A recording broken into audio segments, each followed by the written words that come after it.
Hola amigos, hoy vamos a hacer el examen de Matemáticas 2 correspondiente a la convocatoria de septiembre del 2020 propuesto en La Rioja para el acceso a la universidad y comenzamos con el ejercicio número 1. Este dice que calcular los valores de los parámetros A y B para que la función que aquí nos dan, definida a trozos, sea derivable. Bien, observemos que esta función es una función polinómica de grado 2 para x menor que 3 y es un logaritmo neperiano para x mayor que 3, un logaritmo neperiano para valores de x mayores que 3 y por tanto x menos 2 son siempre positivos. Dando por hecho de que b no puede ser negativo, tanto el polinomio está definido para todo valor de x menor que 3 y además es continua la función porque es una función polinómica, y la función logaritmo neperiano también es continua en su dominio de definición. Así que el único problema es en el 3, que es el punto de cambio. Es donde vamos a ver si es derivable, porque es continua y derivable. Bien, entonces vamos a ver si es continua en primer lugar. Para que sea derivable tiene que ser continua, así que lo primero que voy a estudiar es la continuidad en x igual a 3. Siempre que nos pidan una derivabilidad en un punto, lo que hay que estudiar previamente, o que hay que asegurarse previamente, es que sea continua en el punto, porque si no lo fuese, ya automáticamente no sería derivable sin necesidad de hacer ningún tipo de demostración. Así que lo primero que vamos a hacer es si es continua. Para ver si es continua, vamos a calcular la imagen en el punto y el límite cuando x tiende al punto, y estos valores tienen que coincidir. Así que lo primero que vamos a averiguar es f de 3. Y f de 3 es... toma valores la x en la segunda expresión, en el logaritmo, es logaritmo 3 menos 2, 1, logaritmo de b. El logaritmo neperiano de b es f de 3. Y el límite cuando x tiende a 3. Para hallar el límite cuando x tiende a 3, como 3 es un punto de cambio, hay que hallar los límites laterales y ver que coinciden. Es decir, que el límite global es ver el límite cuando x tiende a 3 por la izquierda en primer lugar, que cuando x tiende a 3 por la izquierda x es menor que 3 y por tanto la función toma los valores de la primera expresión del polinomio de grado 2, que al sustituir por 3 queda 3 al cuadrado 9 menos 9, 0, es decir, la desaparece. Aquí queda 3 entre 3, 1 y b menos b 0, es decir, el límite da 0 independientemente del valor de lo que valga a y b da 0. Y el límite cuando x tiende a 3 por la derecha es el logaritmo neperiano de b por 3 menos 2, que es 1, logaritmo neperiano de b. Entonces, para que la función sea continua en x igual a 3, el logaritmo neperiano de b tiene que ser igual a 0. Si el logaritmo neperiano de b es igual a 0, b es igual a e elevado a 0, es decir, b es igual a 1, con lo cual ya tengo el valor del primer parámetro resuelto. Esto lo hemos deducido del hecho de que la función tiene que ser continua en x igual a 3 para que sea derivable. Y ahora vamos a estudiar la derivabilidad. Para estudiar la derivabilidad en x igual a 3 lo que vamos a hacer es la derivada de la función. Y la derivada de la función, pues como sabemos que la función es derivable para todo x menor que 3, pues que esto es un polinomio de grado 2, y la función logaritmo neperiano también es derivable para todo x mayor que 3, pues procedemos a hacer las derivadas. Para x menor que 3 sería 2ax por a, perdón, a por 2x, 2ax, más b partido por 3. 2ax más b partido por 3 si x es menor que 3.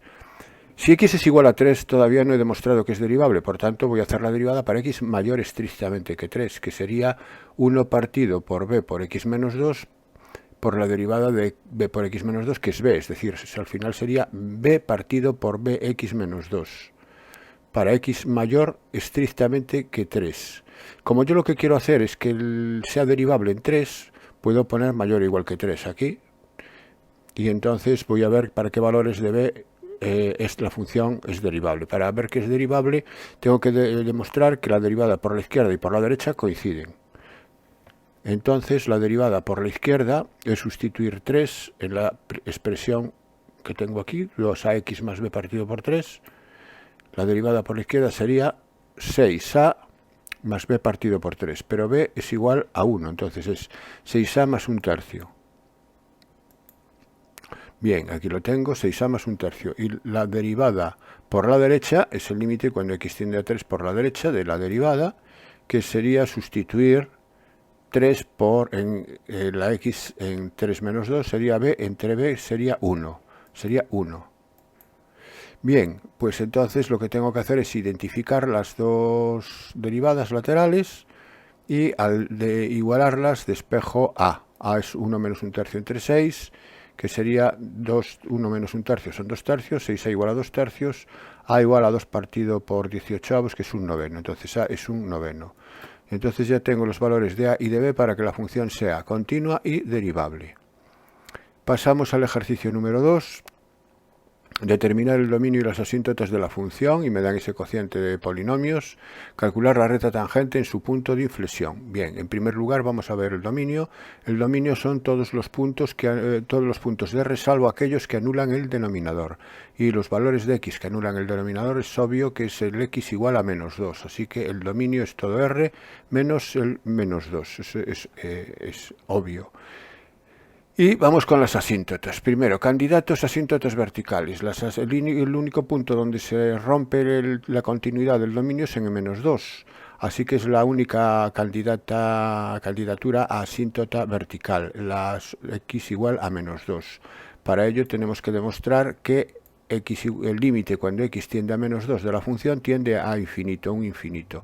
Entonces hacemos el límite y efectivamente el límite cuando x tiende a -2 de este cociente me da 1 en el numerador y 0 en el denominador, que en el contexto de límites esto es igual a infinito. Así que hemos confirmado que x igual a -2 es una asíntota vertical. Para hacer las asíntotas horizontales calculamos el límite cuando x tiende a infinito del cociente. Y observemos que el denominador es un polinomio de grado 2 si lo desarrollamos y el numerador es de grado 1. Como el denominador es de grado mayor, el numerador crece proporcionalmente al numerador mucho más rápido y por tanto el divisor del cociente se hace mucho más grande que el dividendo, con lo cual el cociente tiende a 0. Es decir, que el límite tiende a 0. Si no lo queréis ver así, podéis verlo pues aplicando la regla del L'Hopital, porque de entrada sería un infinito partido por infinito. Y ahora la regla del L'Hopital en segundo de bachillerato ya lo podéis aplicar sin ningún problema. En cualquier caso, este límite es 0 y por tanto igual a 0 es una asíntota horizontal, es decir, igual a 0 que es el eje de las x.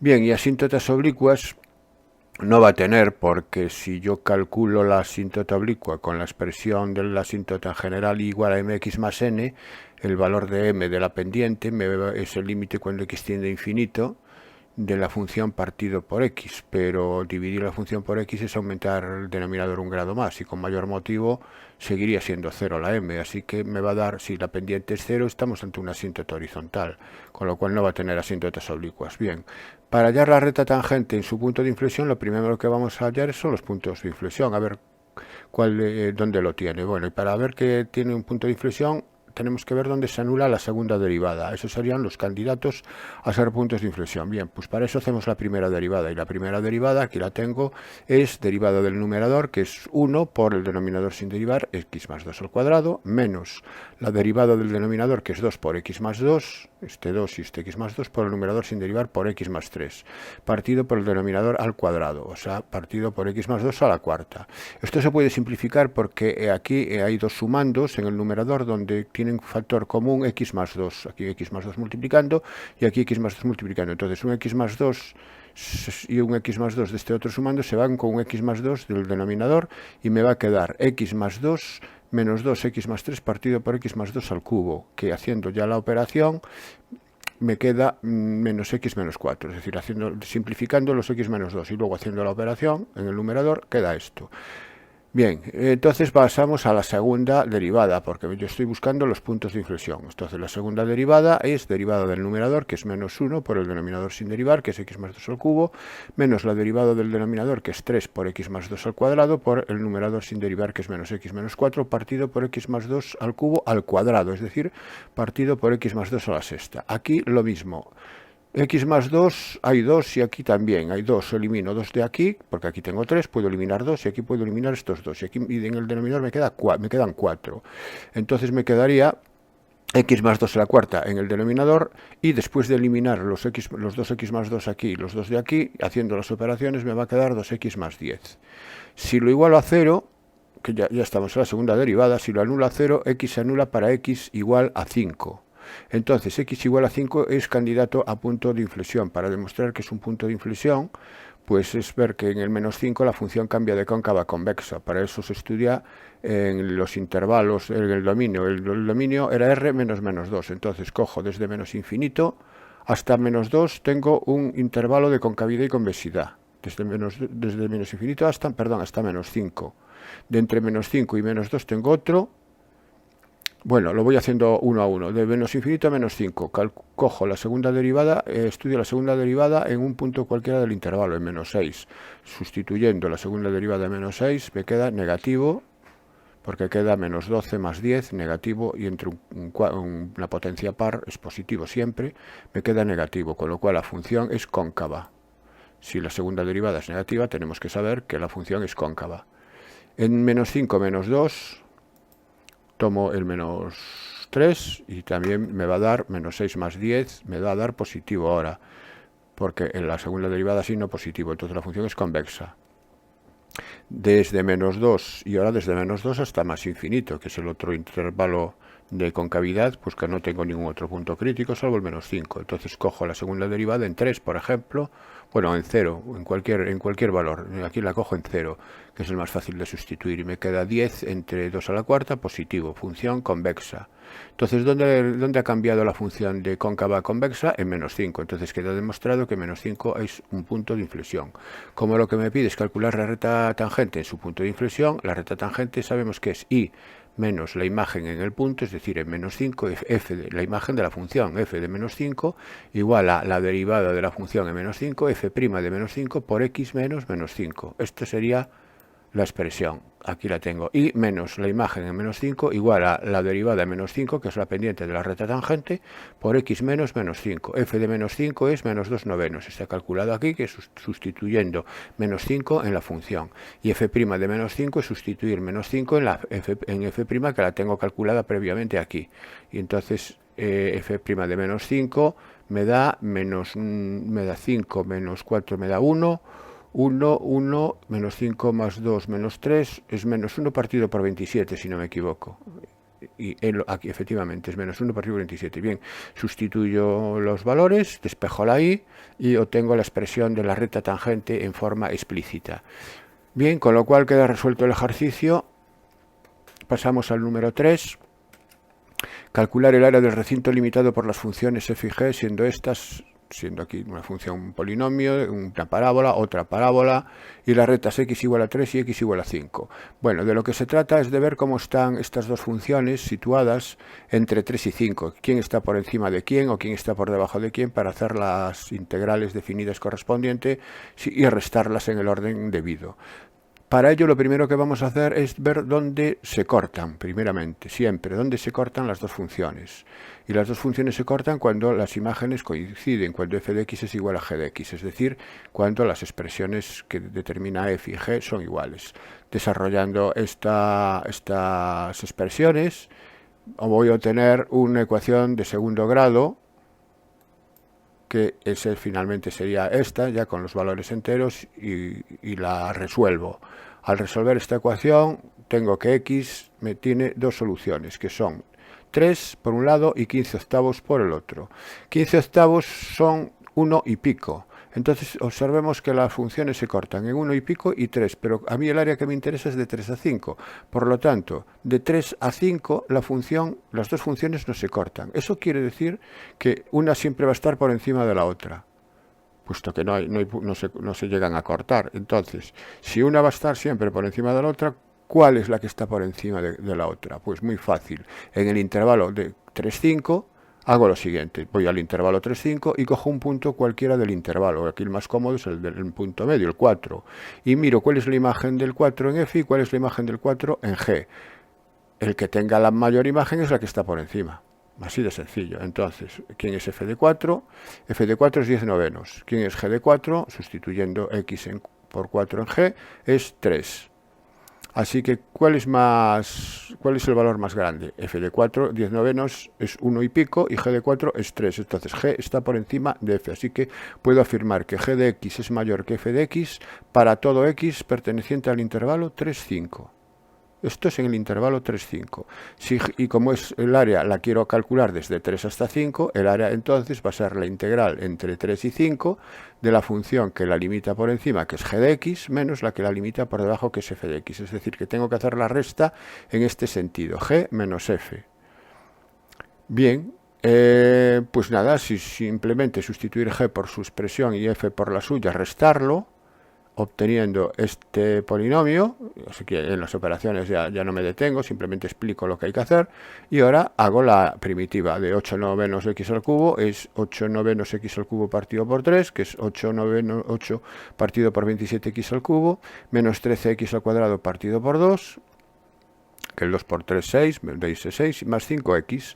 Sustituyo en 5, obteniendo lo que hay en este paréntesis, menos sustituyo en 3, obteniendo lo que aparece en este paréntesis, hago esta suma y el resultado final es 118 partido por 27, aquí falta las unidades al cuadrado, u al cuadrado, las unidades de superficie de área, que estoy calculando un área.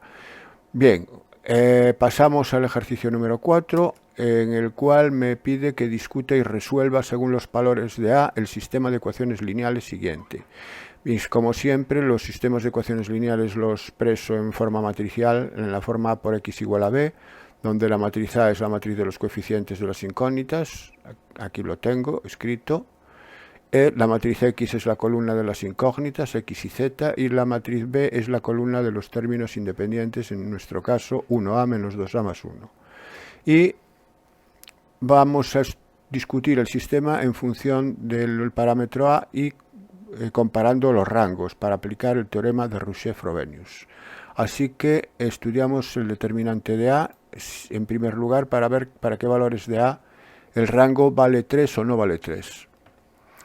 Bien, aquí tengo este determinante, lo desarrollo por Sarrus, obteniendo una expresión, bueno, obteniendo un desarrollo bastante largo, porque aquí no hay, apenas hay ceros.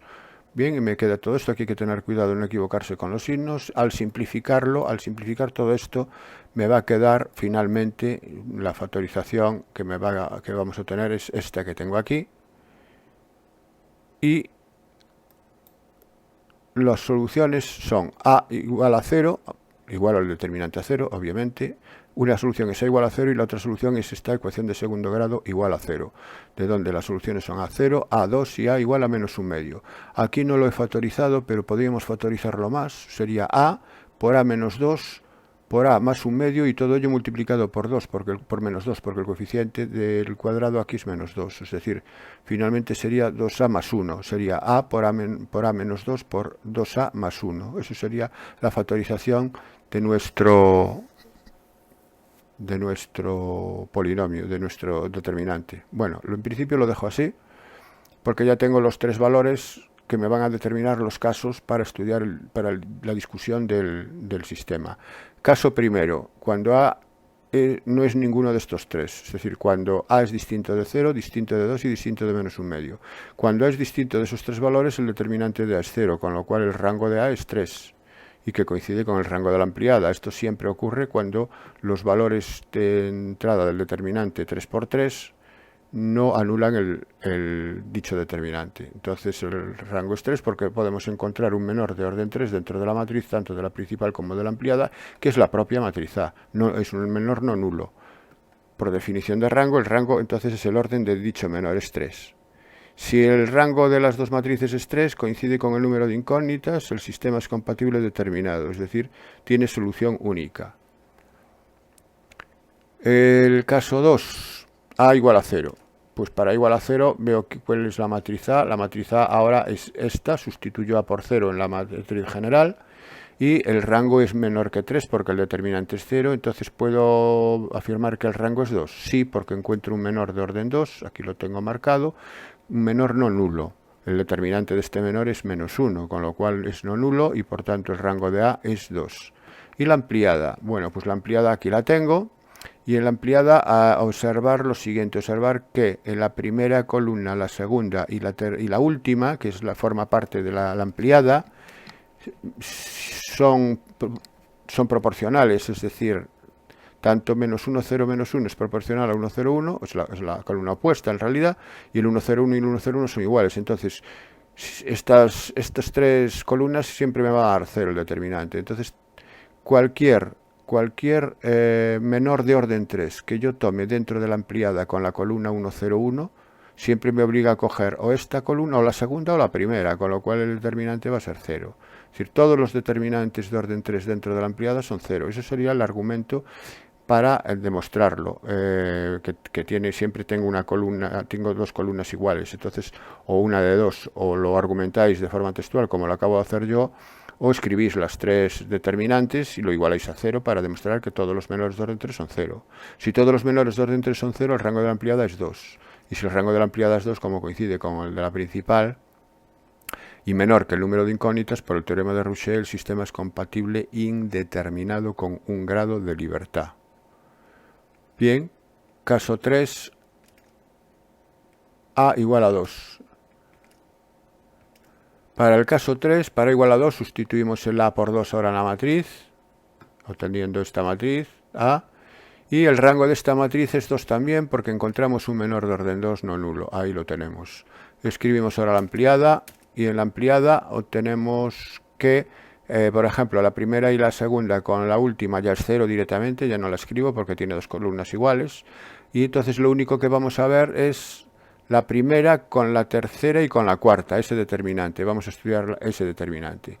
El 1, 2, 1, el 6 menos 1, 1, el 1, 2, menos 3 para hallar el rango de la ampliada. Resulta que este determinante, al hacerlo, me da 52, me da distinto de 0. Esto quiere decir que hemos encontrado dentro de la ampliada un menor de orden 3 no nulo, así que el rango de la ampliada es 3. Si el rango de la ampliada es 3 y el rango de la principal es 2, rangos distintos implica sistema incompatible, es decir, sin solución. Y el caso 4 es A igual a menos un medio. El caso A igual a menos un medio es un poco más engorroso porque tenemos que estar trabajando con fracciones. El determinante A ahora sería este, sustituyendo A por menos un medio. Sabemos que el rango es menor que 3, tenemos que ver si es igual a 2, y lo es porque cogemos cualquier menor, por ejemplo este, y resulta que este me da distinto de 0, así que el rango de A es 2. Y luego tenemos el problema de la ampliada para ver el rango de la ampliada, y el rango de la ampliada, tomando, por ejemplo, el primer menor que tomamos, que es cogiendo la primera fila, la primera columna, la segunda columna y la columna de las ampliadas, y desarrollando este determinante me da distinto de 0. Si da distinto de 0, el rango es 3. Y si el rango de la ampliada es 3, el sistema es incompatible. Entonces, este sistema solamente es compatible para el caso A igual a 0 y para el caso A distinto de 0, de 2 y de menos un medio, que es cuando tengo que resolverlo. Dice ahora discutir y resolver. Discutido ya ha quedado. Entonces, para resolverlo, pues vamos al caso resoluble, que es el primer caso 1, que era cuando era distinto de 0, A distinto de 2 y A distinto de menos un medio. En este caso, el determinante, el sistema era compatible determinado y el determinante venía dado en función de A. Era esto, A por menos 2A cuadrado más 3A más 2. Y esto lo vamos a factorizar. Vamos a factorizarlo porque sabemos que las raíces son 0, 2 y menos un medio. Entonces la factorización sería esta. Sería A menos 0 por A menos 2 por A más un medio y por menos 2, que es el coeficiente de A cuadrado aquí. Hay que multiplicarlo por menos 2. Lo que hago entonces es esto es igual, el 2 entra multiplicando a la más un medio y me queda lo siguiente. Me queda el menos, sale para afuera con menos A que multiplica A menos 2, y el 2 entra multiplicando este paréntesis y queda 2A más 1. Esta sería la expresión del determinante lo más factorizado posible con valores enteros. Quedaría así. Bien, una vez que ya tengo el valor del determinante de la matriz principal, para hallar las incógnitas x y z, en el caso compatible determinado, lo voy a hacer por el método de Cramer, y sabemos que la x se obtiene dividiendo en el denominador el determinante de la matriz principal, que es la que acabamos de obtener factorizada, que sería esta siempre. Y en el numerador es el determinante de la matriz principal, pero en la columna de la correspondiente a la incógnita que estoy calculando, en este caso x, sería la primera columna, se pone la columna de los términos independientes. En nuestro problema, 1a menos 2a más 1.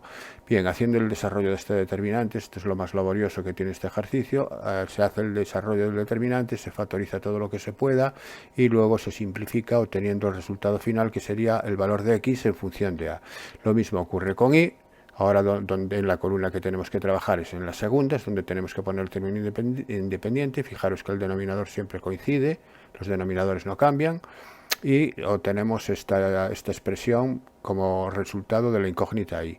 Y para z, pues también lo mismo, y obteniendo 2a partido por 2a más 1 como resultado final. Bueno, aquí, salvo error, o que yo me haya equivocado en algún desarrollo de este determinante, que te repito, son un poquito laboriosos, pues estas serían las soluciones, y por lo menos sería el procedimiento para resolverlo. Vamos con el otro caso donde el sistema era compatible, que creo recordar que era en el caso a igual a 0. En el caso a igual a 0 habíamos estudiado cómo era el rango de la matriz principal, habíamos visto que un menor de orden 2 sería este para demostrar que el rango era 2, y en la ampliada el rango era 2 también. Era la ampliada, habíamos visto que el rango era 2 también, porque cualquier menor de orden 3 no nulo cualquier menor de orden 3 eran todos nulos, y por tanto el rango era 2. Esto hacía que el sistema fuese compatible indeterminado con un grado de libertad. Bueno, pues ¿cómo se resuelve en este caso? Pues los sistemas compatibles indeterminados se resuelven de la siguiente manera. Siempre se observa el menor que yo he considerado para demostrar que el rango era 2. En este caso es este menor que está marcado en rojo. Este menor se corresponde a las dos primeras filas de la matriz principal que proceden de las dos primeras ecuaciones. Así que de la ecuación que prescindo va a ser de la tercera, que no me interviene en el menor. Así que el sistema que voy a resolver se reduce al sistema de con las dos primeras ecuaciones. Y las dos primeras ecuaciones sustituyendo evidentemente a por 0, porque estoy en el caso ahora a igual a 0. Entonces, si a vale 0, aquí me queda menos x más y, 3az es 0, igual a 1, primera ecuación. Y la otra ecuación es 0 por x más 0 por y menos z igual a 0. Z y menos z igual a 0 sería la segunda ecuación. Ahora tenemos que dar la libertad a una de las incógnitas. Como es un grado de libertad, una de las incógnitas se le da la libertad. ¿A cuál se le da? Bueno, pues siempre se le da la libertad a aquella incógnita que no interviene en nuestro menor. En nuestro menor está formado por la segunda y la tercera columna. Entonces, la primera columna se corresponde a la incógnita de las x. Es a x a quien le voy a dar la libertad. X le voy a llamar alfa o lambda o como queráis llamarle. Si x vale lambda, ¿cuánto vale y? Pues despejamos y de aquí, sería igual a 1 más x, es decir, 1 más alfa. Y z es 0, z no depende de alfa, entonces z vale 0. Y entonces ya tengo la solución. La solución del sistema compatible indeterminado es x igual a alfa, y igual a 1 más alfa y z igual a 0, donde alfa toma cualquier número real. Esto, si me piden que lo interprete como geométricamente, aquí tengo tres planos. Cada ecuación lineal con tres incógnitas geométricamente representa un plano. Entonces aquí tendría tres planos, y esos tres planos tendrían infinitos puntos en común, y esos puntos en común determinan una recta, y esta sería la ecuación paramétrica de dicha recta. Es decir, los tres planos se cortarían una recta, sería la interpretación geométrica. Mientras que en el apartado anterior, donde demostramos que la solución era única, eran tres planos que se cortarían en un punto. Bien, pasamos entonces al ejercicio número 5. Y esto se trata de calcular este determinante aplicando las propiedades de los determinantes. Estos determinantes no tienen una única forma de resolverse. Yo voy a demostraros cómo resuelvo este. Bueno, pues yo parto de lo siguiente. Parto del determinante de partida, y lo que voy a hacer es ceros por debajo del 1 en la primera columna. Voy a hacer ceros donde está la x, donde está x al cuadrado, donde está x al cubo. Para eso lo que hago es, la segunda fila le resto x por la primera. Si hago un 0 aquí, a la segunda fila le resto x cuadrado por la primera, y a la tercera fila le resto x al cubo por la primera. Es decir, que hago estas tres operaciones por separado. Primero, a fila 2 menos x fila 1. Entonces la fila 1 permanece donde está, y la fila 2 sería x menos x, 0, y menos 1 por x, y menos x, z menos x por 1, z menos x, y t menos 1 por x, t menos x. Ahora, la segunda fila hago lo mismo, pero multiplicando la primera por x al cuadrado. Sería x al cuadrado menos x al cuadrado, 0, y cuadrado menos x al cuadrado, pues lo dejo indicado. Z al cuadrado menos x al cuadrado, aquí queda indicado, y t cuadrado menos x al cuadrado, aquí queda indicado. Y lo mismo para la última, pero con x al cubo. Entonces me queda esto. Ahora bien, hago el desarrollo de este determinante por los adjuntos de la primera columna. Como hay tres ceros, los 3 adjuntos del 0, pues quedan anulados, con lo cual el único que me queda es el 1, sería 1 por su adjunto, y su adjunto, recordar que es eliminar la fila y la columna y es hacer el determinante del menor de orden 3×3 que me queda en este caso. Así que esto sería igual a 1 por su adjunto, y su adjunto sería el menor, repito, de 3×3 literal que me queda. Lo que pasa que ahora aquí hago una factorización de las expresiones, es decir, y menos x lo dejo como está, c menos x y t menos x, que es la primera fila, esa queda como está, pero esto es una diferencia de cuadrados, que suma por diferencias, y más x por y menos x. Este es z más x por z menos x, y esto es t más x por t menos x, que es lo que me queda aquí. Y y al cubo menos x al cubo se puede factorizar con y menos x por esta expresión, z menos x y t menos x. Bueno, pues entonces ahora fijaros que la primera columna tiene el factor y menos x está en los las tres elementos de la primera columna, entonces y menos x puede salir fuera del determinante. Lo mismo le ocurre a z menos x en la segunda columna y lo mismo a t menos x en la tercera columna. Entonces esto es igual, será igual a y menos x por z menos x por t menos x, y dentro me quedan los correspondientes factores que tenía. Para y menos x el 1, para y menos x por y más x el factor era y más x, y para y menos x por toda esta expresión el factor es la expresión, y lo mismo para los demás. Bien, esa es la propiedad de los determinantes, que dice que si un número está, una expresión, un número, en este caso no son números, son expresiones algebraicas, pero la propiedad sirve igual. Si está multiplicando, sea toda una fila o toda una columna, eso puede salir fuera del determinante multiplicando, ¿no? Bien, aquí lo tenemos. Y a continuación lo que voy a hacer ahora es a este determinante 3×3 voy a hacer ceros donde está el 1 aquí, este 1 en la segunda columna y el 1 en la tercera, para lo cual voy a hacerlo algo muy parecido a lo que hice con las filas al principio, lo voy a hacer con las columnas aquí, es decir, voy a hacer la segunda columna menos la primera columna y la tercera columna menos la primera columna, para hacer ceros y ceros donde están los unos. Voy a hacer estas operaciones, segunda columna menos columna primera, columna tercera menos columna primera, obteniendo esto. El y menos x, z menos x y t menos x queda de antes, está de antes, arrastrado.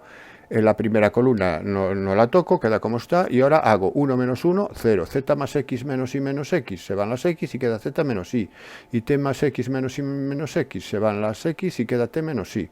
Y lo mismo aquí, al restar se van los x al cuadrado, para esta columna, y puedo sacar factor común a z menos y aquí se van los x al cuadrado también aquí en esta expresión, y puedo sacar factor común a t menos y. Y ahora pues hago lo siguiente, hago el desarrollo de este determinante por la primera fila, por los adjuntos de la primera fila, y me queda 1 por su adjunto, y su adjunto es este menor que queda aquí, este menor de orden 2, es decir, que quedaría lo mismo estos tres factores, y sería 1 por su adjunto es eliminar fila y columna, y queda z menos y, t menos y lo de abajo igual, pero z menos i ahora es factor común en la primera columna, entonces puede salir para afuera. T menos i es factor en la segunda columna, puede salir para afuera, quedando el z menos i y el t menos i ahora nuevos factores fuera del determinante, y dentro del determinante me queda 1, 1, x más y más z, x más y más t. Este es un determinante 2×2 que se hace diagonal principal menos diagonal secundaria, sería x más y más t menos x más y más z, el x más y desaparece y queda t menos z, es decir que este determinante es t menos z, con lo cual lo añado como factor a los que ya tenía, obteniendo este determinante. Este sería el resultado del determinante original. Bueno, como veis es bastante laborioso también, y es aplicando las propiedades de los determinantes. Repito que el camino no es único, podéis llegar a la misma solución pues resolviéndolo de manera diferente utilizando las distintas propiedades de los determinantes. Vamos con el ejercicio número 6. El ejercicio número 6 me pide que, dada la matriz A de orden 3×3, donde tiene un valor m perteneciente a R, un valor ahí variable, me pide que halle la inversa y la potencia 10 de la matriz. Bueno, pues para hallar la inversa, lo primero que tengo que hacer es el determinante de A. Y el determinante de A, si lo hago por la regla de Sarrus, me da 1. Es decir, sería 1 más 0, 0, todo 0, y da el 1. Además es una matriz triangular. Veis que todos por encima de la diagonal hay ceros, es una matriz triangular, por tanto el determinante es el producto de los elementos de la diagonal principal, aquí 1, y no depende de m para nada el determinante, con lo cual quiere decir que para todo m perteneciente a R, esta matriz tiene determinante 1 distinto de 0 y por lo tanto existe siempre la inversa. Recordar que para que exista la inversa, la condición necesaria y suficiente es que el determinante sea distinto de cero, y en este caso así ocurre. Para hallar la inversa, pues el siguiente paso es hallar la matriz adjunta. La matriz adjunta ya no me detengo a explicar cómo se hace, porque lo hemos hecho repetidas veces en todos estos ejercicios y en clase tenéis que saber hacerlo también. Simplemente os quedo, por ejemplo, hago el adjunto del M. El del M, que sería este que está aquí, elimino la fila y la columna y me queda 0 por 0 menos 0 por 1, 0. Sería el 0. Este 0 sería el adjunto de M. ¿Por qué menos M me sale aquí? ¿Por qué? Porque es el adjunto de este elemento. Vamos a ir a ese elemento que es fila 1, columna 3. Elimino la fila y la columna y me queda 0 menos M. Menos M, y como la fila 1, columna 3 suman fila y columna, 1 más 3 es 4, es par, el signo no varía, como me da menos M, ahí permanece menos M. Si fuera impar, el signo cambia, ¿no? Y eso solamente ocurre en la posición 1, 2, en la posición 2, 1, en la posición 2, 3 y en la posición 3, 2. En esos puntos cambiaría de signo. Aquí lo que pasa es que como son ceros, no me afecta para nada el cambio de signo. Bien, el siguiente, bueno, eso en cuanto a la matriz adjunta. Comentarios respecto a la adjunta que ya la tenéis que saber hacer. El siguiente paso para hallar la inversa es la traspuesta de la adjunta. Y la traspuesta de la adjunta es cambiar filas por columnas o columnas por filas. Bien, eso no tiene ninguna explicación. Y por último, dividir la traspuesta de la adjunta por el determinante. Como el determinante en este caso es 1, pues no se modifica nada, en absoluto se modifica ya el resultado y por tanto esto sería la inversa de A. Coincide con la traspuesta de la adjunta. Vamos entonces ahora a hallar la potencia 10. Para hallar la potencia 10 voy a ver quién es A cuadrado. Y A cuadrado es A por A, aquí la tengo y pongo A por A y hago el producto. Y el producto de A por A es, aquí me aparece 1, 0, 0, no cambian las dos primeras, fijaros que no cambian las dos primeras filas y lo único que se modifica es la tercera fila que aparece la M multiplicado por 2. Para más seguridad vamos a hacer ahora quién es A al cubo. Vamos a hacer un proceso de inducción, digamos, y al cubo es al cuadrado por A, y A cuadrado por A es lo que me dio A cuadrado anteriormente, lo multiplico por A y haciendo el producto obtengo aquí dos primeras filas, no me cambian y sin embargo la M aparece multiplicada por 3. Entonces, si os fijáis, las dos primeras filas siempre permanecen invariables y la tercera fila lo único que modifica es el primer elemento que aparece multiplicado la M por el exponente al que estoy elevando la A. Entonces esto yo puedo inferir de estas dos igualdades que A elevado a 10 las dos primeras filas siguen como están y lo único que la M aparece multiplicado por 10. Esto podría demostrarlo por inducción. Lo voy a dejar así indicado y dándolo ya como el resultado final, porque el método de inducción no se estudia en segundo de bachillerato, al menos que yo sepa. Bueno, pues entonces lo dejamos así. A menos 1 ya está calculado aquí y A elevado a 10 aquí queda al final y el proceso para hacerlo sería este que acabo de explicaros. Ejercicio número 7. Es un ejercicio de geometría, hallar la ecuación del plano que contiene a la recta R y es perpendicular al plano pi. Bueno, pues lo que vamos a hacer es, para hallar la ecuación del plano que contiene a la recta y es perpendicular a otro plano, pues necesito un punto de la recta R, el vector director de la recta R y el vector normal del plano pi. Esos dos vectores son vectores direcciones del plano que me están pidiendo.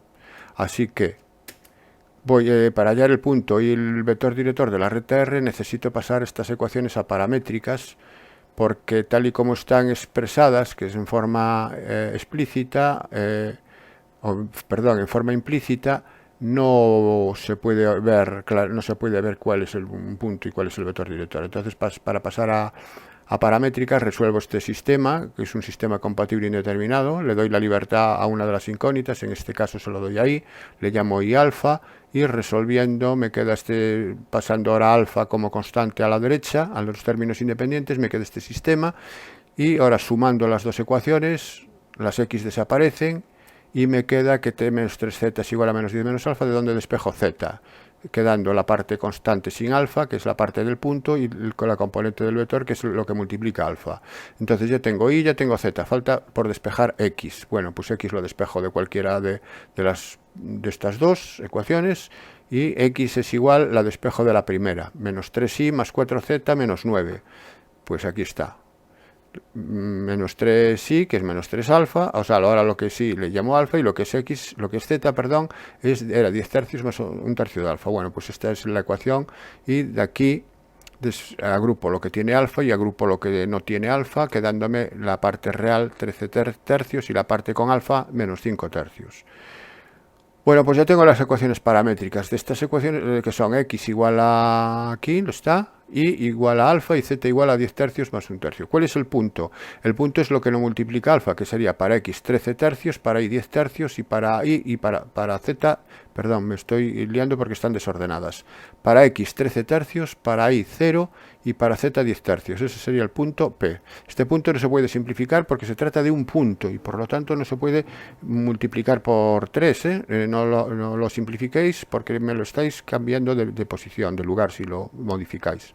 Sin embargo, el vector director sí, pero el vector director es, a ver, son los componentes de alfa, los factores de alfa, que sería para x menos 5 tercios, para y 1 y 1 tercio para z. Aquí lo tengo. Este sería el vector, pero este sí lo puedo multiplicar por 3 porque lo voy a utilizar como una dirección.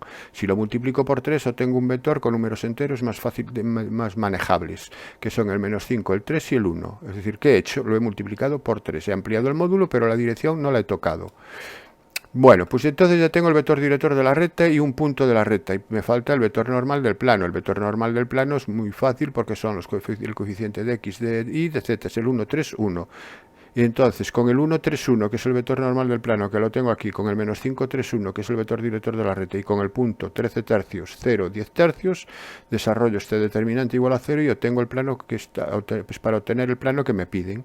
Y hago el desarrollo de este determinante por los adjuntos de la primera fila, sería x menos 13 tercios por su adjunto, que es 0, menos y, el menos es porque en esta posición el adjunto cambia de signo, menos 5, menos 1, menos... Aquí hay un error, a ver, ahí quito fila y quito columna y queda menos 5, menos 1 es menos 6, aquí hay un error, es menos 6, queda detectado, y más 10 menos tercios por su adjunto que es menos 15, menos 3, menos 18, igual a 0. Haciendo operaciones aquí, finalmente me queda esta ecuación, que es incorrecta porque aquí, repito, que es menos 6, será menos 6. Bueno, pues vosotros cuando lo hagáis corregir ahí este valor y el resultado que os dé, el que se corresponde una vez arreglado esa situación. Bueno, pero el proceso aquí lo tenéis. Ejercicio número 8. Dadas las rectas R y S y el plano pi, hallar la posición relativa entre R y S, entre las dos rectas. Pues también necesitamos los vectores de las rectas y dos puntos. En la recta S no hay problema porque las ecuaciones vienen dadas en forma continua y el punto es el menos 3, menos 2, 1, que es lo que resta a la x y a la y a la y a la z, y el vector director son los determinantes de las expresiones de cocientes que me determinan las ecuaciones continuas, en este caso el 1, 2, 3. Ahí no hay problema. El problema es R, así que vamos a pasar a paramétricas. Para pasar a paramétricas doy la libertad a una de las incógnitas, en este caso a z, y me queda el sistema x más igual a 1 más alfa, 2x menos igual a 5 menos alfa, es decir, z ya desaparece como incógnita porque le estoy dando un valor, y el alfa la tratamos como una constante, de pasarlo a la derecha, ¿no?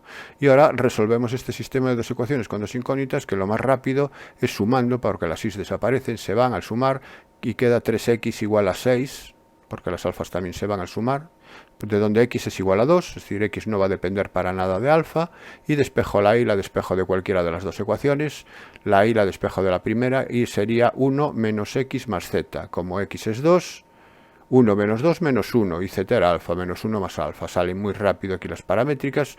Puedo entonces escribir que r es x igual a 2, y igual a menos 1 más alfa, z igual a alfa. Aquí ya tengo las ecuaciones paramétricas de r. ¿Esto me determina un punto de r y un vector de r? Sí, el punto es el 2 menos 1, 0, y el vector es el 0, 1, 1, los coeficientes de alfa, ¿no? Bueno, pues si ya tengo el punto de r y el vector de r, y sé que el punto de S le voy a llamar Q, al punto de S le voy a llamar menos 3, menos 2, 1, le llamo Q para distinguirlo, y vector director de S el 1, 2, 3. Para hallar la posición relativa tengo que ver cómo están los dos vectores directores, si son dependientes, independientes, si tienen la misma dirección. Para ello lo hago con los rangos. Yo cojo el rango de los vectores directores.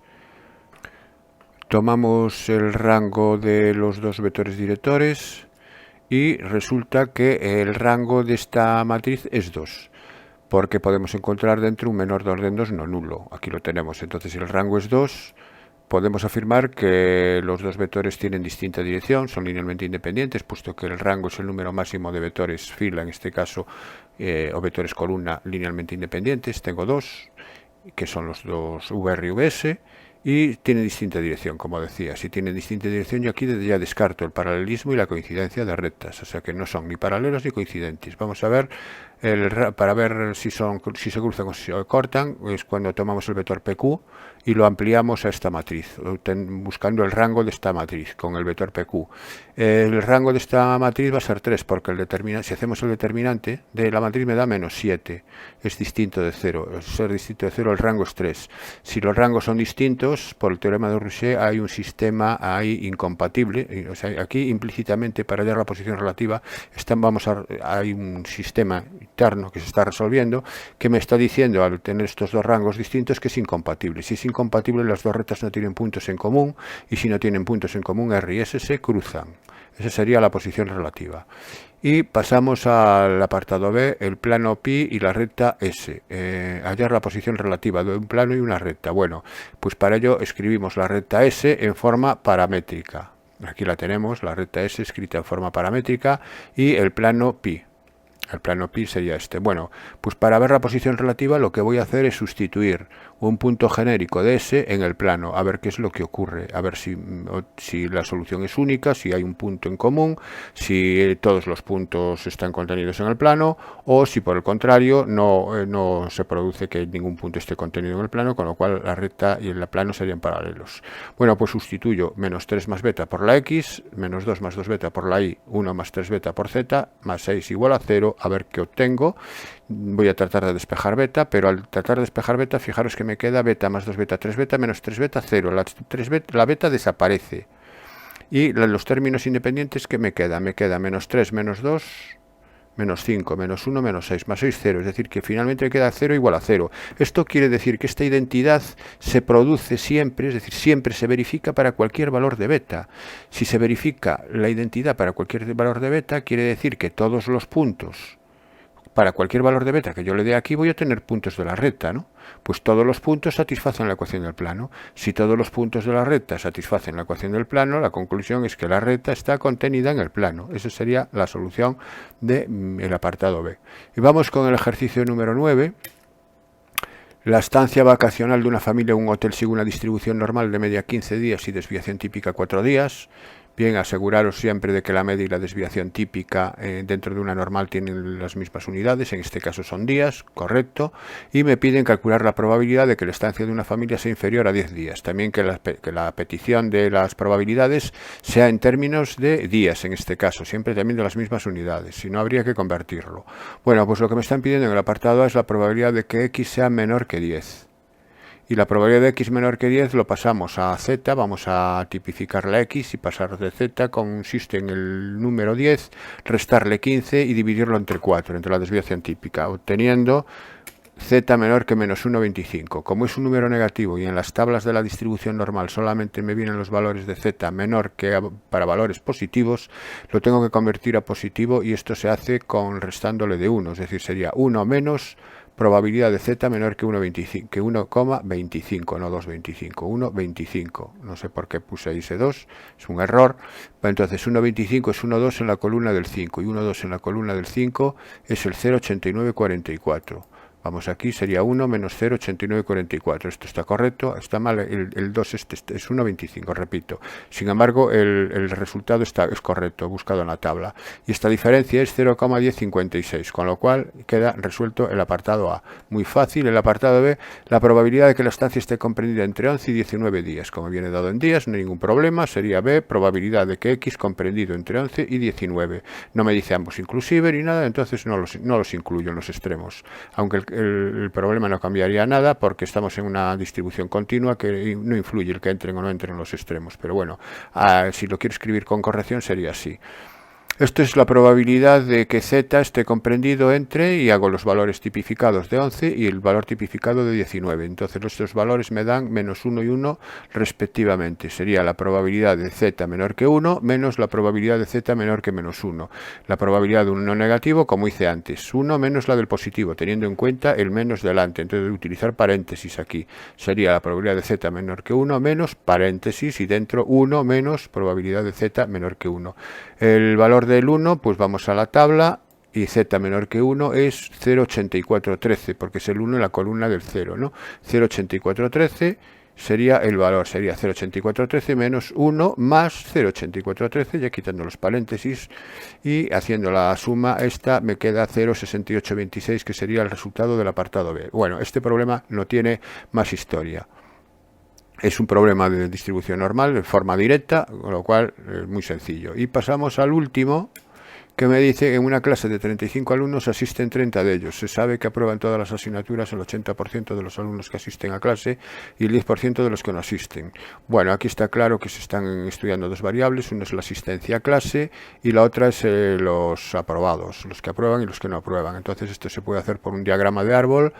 Antes de nada, lo que podemos... bueno, el diagrama de árbol sería lo siguiente. Antes de nada, lo que decía es que la probabilidad de que un alumno asista es 30 partido por 35. Casos favorables, 30, que son los que asisten. Casos posibles, el número total de alumnos, 35. Entonces es de 6 séptimos. Lo tengo ahí aparte para luego ponerlo. Bien, la tabla sería la siguiente.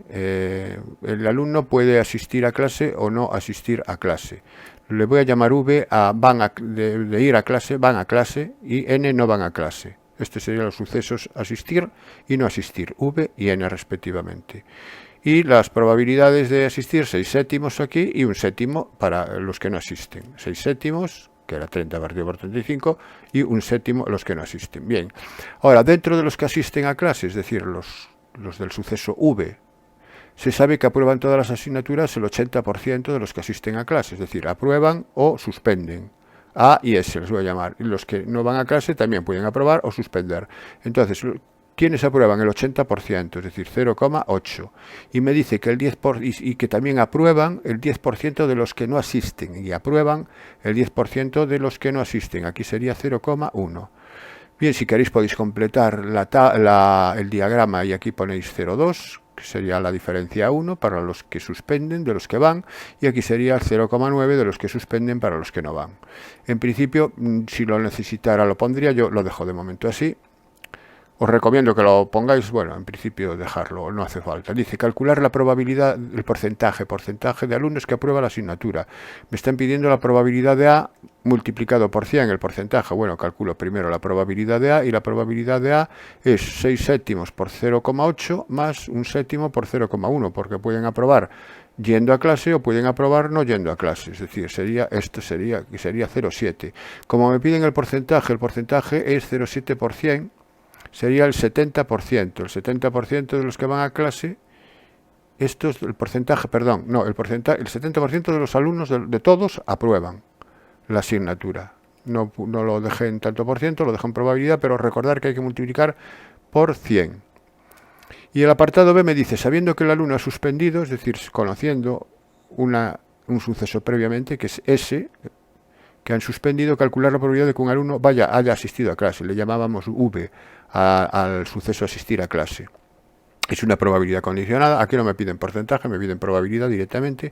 Y esto es la probabilidad de la intersección, de V intersección S, es decir, de que vayan a clase y suspendan, que sería 6 séptimos por 0,8, partido por la probabilidad de que suspendan. La probabilidad de que suspendan es el contrario de que aprueben. O si queréis lo podéis hacer multiplicando V y S más 1 séptimo y S, que es lo que me falta aquí por completar.